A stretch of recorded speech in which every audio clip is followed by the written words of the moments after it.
సంవత్సరాల తరబడి ఎన్ని మందులు వాడినా మీ మోకాల నొప్పులు తగ్గట్లేదా? ప్రాణ పెయిన్ క్లినిక్ లో అత్యాధునిక చికిత్స. మెగాస్టార్ చిరంజీవి వయనాడు విపత్తుపై స్పందిస్తూ తన వంతు బాధ్యతగా కోటి చెక్కు విరాళంగా ఇచ్చారు. కేరళ ముఖ్యమంత్రి పినరై విజయన్ను కలిసి చెక్కును అందించారు చిరంజీవి. ఈ భేటీలో కాసేపు ఇద్దరూ పలు అంశాలపై మాట్లాడుకున్నారు. సీఎంకు చిరంజీవి చెక్కు అందించిన ఫోటోలు సోషల్ మీడియాలో వైరల్గా మారాయి. అనంతరం చిరంజీవి మాట్లాడుతూ వయనాడు బాధితులకు సాయం చేసేందుకు అందరూ ముందుకు రావాలని పిలుపునిచ్చారు. ఈ వరదలను జాతీయ విపత్తుగా గుర్తించాలని కేంద్రాన్ని ప్రధాని నరేంద్ర మోడీకి ప్రత్యేకంగా సూచన చేశారు. వయనాడు విపత్తుకు సంబంధించిన దృశ్యాలు చూసి తాను ఎంతో ఆవేదనకు గురైనట్లు తెలిపారు చిరంజీవి. రామ్ చరణ్ కూడా ఆ దృశ్యాలు చూసి చెలించిపోయాడని అన్నారు.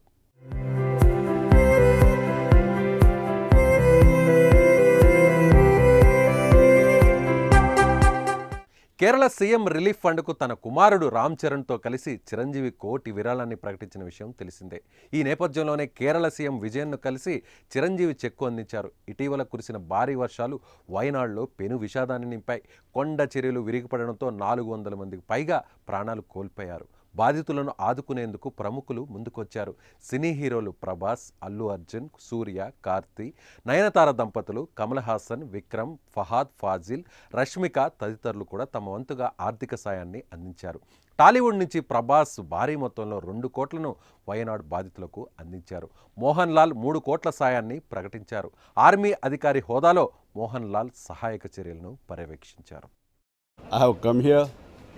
To show my solidarity, sympathy and my appreciation, and whatever I want to contribute, the small amount to hand over to our Honorable Chief Minister Vijay ji.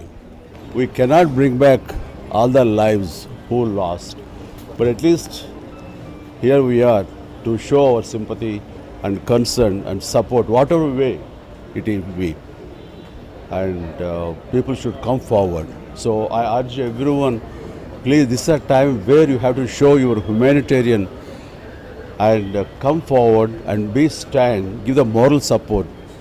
The way, however you want, whatever way you want, please come forward and be with the people of Kerala, especially Wayanad.